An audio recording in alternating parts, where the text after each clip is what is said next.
Hello दोस्तों, आज मैं जो मूवी एक्सप्लेन करने वाला हूँ वो मूवी की स्टोरी काफी अजीब है और हमारे कल्चर के काफी खिलाफ भी।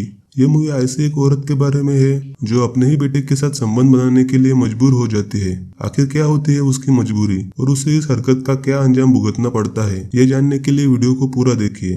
वीडियो शुरू करने से पहले बस एक छोटी सी रिक्वेस्ट, जो है इस वीडियो को लाइक और चैनल को सब्सक्राइब करने की।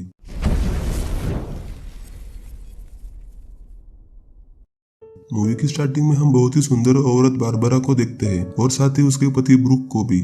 उन दोनों का टोनी नाम का एक छोटा सा बेटा होता है। ब्रूक उसे बिल्कुल भी प्यार नहीं करता। वही दूसरी तरफ बारबरा टोनी से बहुत ज्यादा प्यार करती है। एक दिन बारबरा और ब्रूक को पार्टी में जाना होता है, इसलिए वे टोनी के देखभाल के लिए अपने नौकर से बोलते हैं। पार्टी में जाती ही सभी लोग बारबरा को ही देखते हैं, क्योंकि बारबरा उस वक्त काफी हॉट एंड सेक्सी दिख रही होती है। आगे बारबरा अपने दोस्तों के साथ टेबल पर बैठती है और अपने एक दोस्त से पूछती है कि क्या वो $10 मिलियन के लिए किसी इंसान का मांस खा सकती है। वो मना करती है। आगे बारबरा ब्रूक से बोलती है कि क्या तुम $10 मिलियन के लिए किसी दूसरी लड़की के साथ सो सकते हो। ब्रूक इस बात पर कुछ नहीं बोलता, बल्कि उसे उस बात पर गुस्सा आता है। फिर भी बारबरा फिर से ब्रूक से पूछती है कि क्या तुम पार्टी के बाद मुझे किसी दूसरे आदमी के साथ छोड़ सकते हो। ब्रूक बोलता है क्यों नहीं, और आगे वैसा ही होता है। बारबरा एक अनजान आदमी से लिफ्ट लेती है और उसके साथ चली जाती है। ब्रूक पार्टी से घर आकर सो जाता है और देर रात बाद बारबरा घर आती है और आते ही अपने बेटे टोनी को देखती है। ब्रूक उस वक्त बारबरा को अजीब नजरों से देख रहा होता है। ब्रूक को बारबरा पर बहुत ही गुस्सा आता है। वो सोचता है कि बारबरा सिर्फ अपने बेटे का ध्यान रखती है और उसकी तरफ देखती भी नहीं।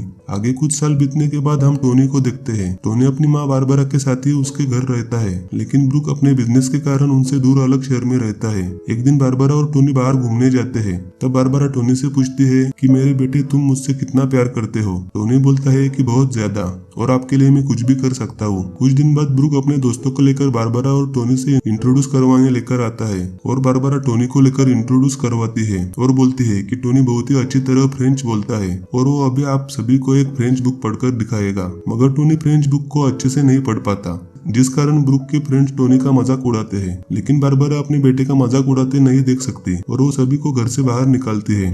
ब्रूक इस बात से काफी नाराज हो जाता है और जाकर होटल में रहता है। लेकिन रात में बारबरा उसे समझाने होटल जाती है और समझाते समझाते उसे रिझाने लगती है और वे दोनों उस रात इंटीमेट होते हैं। अगले दिन जब बारबरा और ब्रूक अपने घर आते हैं, तब टोनी के बेड पर कोई अलग ही लड़का होता है। तब हम समझ जाते हैं कि टोनी को लड़कियों के बदले लड़कों में इंटरेस्ट है। आगे कुछ और साल बीतने के बाद हम टोनी को देखते हैं। टोनी अब एडल्ट हो चुका था और वो एक बीच पर अपने दोस्त के साथ सुट्टा मार रहा होता है। तभी वहाँ पर ब्लांका आती है और टोनी से बात करने लगती है और बातें करते वक्त वो टोनी के काफी क्लोज आती है और आगे टोनी ब्लांका के बारे में अपने पेरेंट्स को बताता है। बारबरा इस बात से काफी खुश हो जाती है कि फाइनली टोनी का अब लड़कियों में इंटरेस्ट बढ़ गया है। इस बात से वो ब्लांका को लेकर एक पार्टी में जाते हैं और ब्रूक बहुत ही ठरकी नजरों से अपने ही बेटे की गर्लफ्रेंड यानी ब्लांका को देखता है। आगे भी चारों एक होटल में रुकते हैं, जहाँ पर ब्लांका और टोनी एक ही रूम में होते हैं और पहली बार टोनी किसी लड़की के साथ होता है। टोनी और ब्लांका अपनी मस्ती बस शुरू ही करते हैं, लेकिन टोनी जल्द ही ठंडा पड़ जाता है। कुछ दिनों बाद बारबरा अपने काम से एयरपोर्ट जाती है। वहाँ पर वो ब्रूक और ब्लांका को साथ में देखती है और समझ जाती है कि दोनों का चक्कर चल रहा है।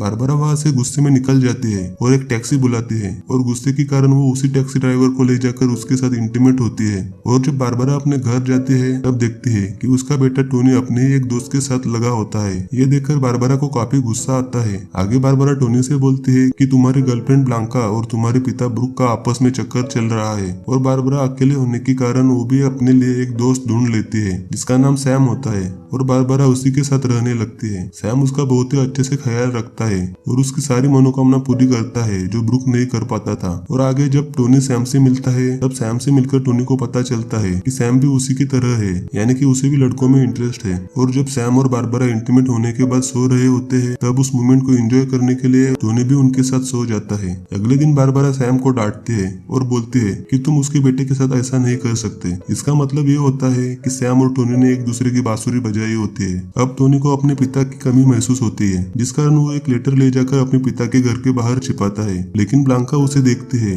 और जैसे ही ब्लांका वहाँ आती है टोनी वहाँ से भाग जाता है। लेटर में लिखा होता है कि हमें आपकी बहुत जरूरत है, प्लीज आप वापस आ जाइए। अगले दिन बारबरा एक पेंटिंग बना रही होती है, लेकिन अचानक से वो रोने लगती है। तब सैम आकर उसे संभालता है और वे दोनों उस वक्त एक दूसरे के साथ इंटीमेट होते हैं। और जब टोनी अपने घर आता है तब बारबरा और सैम सो रहे होते हैं और टोनी उन्हें ज्वाइन करता है और वे तीनों एक दूसरे के साथ इंटीमेट होते हैं। आगे सैम अपने काम से दूसरे शहर रहने के लिए जाता है और बारबरा अकेला होने के कारण काफी डिप्रेशन में जाती है, यहाँ तक कि वो सुसाइड करने का भी ट्राई करती है, लेकिन टोनी उसे बचाकर हॉस्पिटल ले जाता है। अगले दिन बारबरा और ब्रूक की दोस्त टोनी से मिलने आती है और बोलती है कि ब्रूक अजीब ही किस्म का साइको आदमी है और तुम लोगों को उससे दूर रहना चाहिए। और आगे हम बारबरा और टोनी को एक फ्यूनरल में देखते हैं। वहाँ पर ब्रूक और ब्लांका भी होती है, लेकिन ब्रूक टोनी और बारबरा से बात तक नहीं करता। कुछ दिनों बाद बारबरा और टोनी लंदन शिफ्ट हो जाते हैं और वहाँ पर बारबरा काफी अच्छे नए दोस्त बनाती है। और जब वो घर आती है तब टोनी बोलता है कि उसे भी एक नया दोस्त मिल गया है और वो बिल्कुल उसी की तरह है, यानी कि गे है।